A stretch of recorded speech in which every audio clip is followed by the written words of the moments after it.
Hi, Marianne here from Marianne Talks, where I like to encourage people to live out their dreams and to also check off those items off your bucket list because dreams are the mojo to your soul and having that bucket list is part of it. And today, I'm doing this in a snowstorm. I'm under the overhang here just so my computer doesn't get all wet. But if you've watched my other videos, I've done them out in the woods, and I was determined that I wanted to do one in a snowstorm. So it's a little chilly, but it's beautiful. Just look at the backdrop.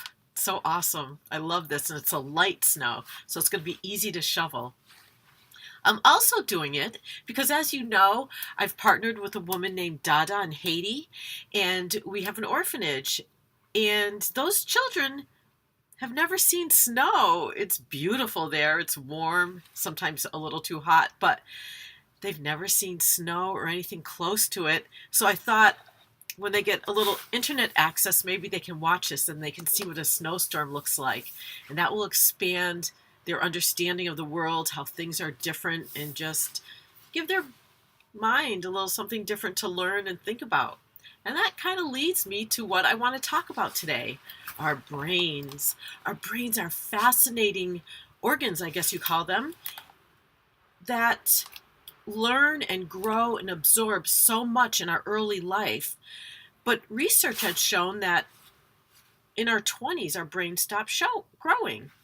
And that, everybody just assumed that and said, well, that's what happens. And then we just kind of go downhill from there. Well, now new research shows that our brains can continue to grow for as long as we live.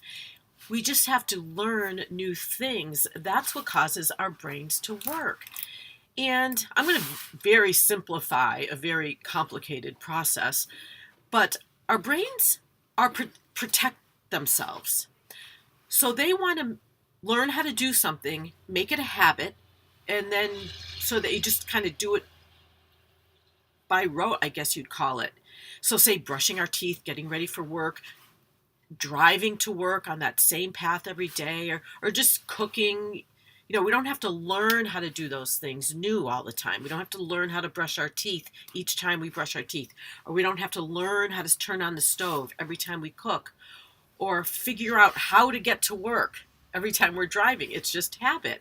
And how many times have we gotten somewhere? It doesn't have to be work, but we've gotten somewhere and said, well, how did I get here? I don't remember the drive. You're just spacing out about something and just driving along. Well, when everything gets easy, our brain doesn't have to work so hard, but it doesn't grow and expand. And so today I just want to challenge you that I've learned for myself that I have to learn new things. And I had something really interesting happen. About 6 years ago, I had shoulder surgery on my right shoulder, and I couldn't use it at all. I couldn't write or anything for the longest time, probably 4 or 5 months before I could really start using it again. But in that time, and I wasn't working, I was bored, so I wanted to do a lot of writing. I couldn't write with my right hand, so I learned how to write with my left hand. The interesting thing that came out of that is during that time, I was extremely creative in my writing. I could think of one random line and I could write something with that. So it was a great lesson for me to learn.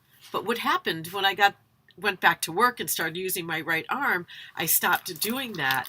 And so I was just reminded of that, I don't know how, just in thinking about this whole thing about our brains and how we need to challenge them, that I need to start writing with my left hand again. But it could be anything. Even studies just show brushing your teeth with your left hand can make new neural pathways grow in your brain and make you smarter. Or learning a new language, learning to juggle, taking a different route to work if you can on a regular basis, or just being aware of what you're doing. If you have a certain set of chores that you do, mix up the order that you do them in and try new things. And it doesn't have to be big, life-changing, take a lot of time things, just little things, like I said, brushing your teeth with your other hand. And so I just want to challenge you that, because we don't need a bunch of dummies walking around in this world. I'm not calling you dummies. I kind of did, but you'll forgive me, I'm sure.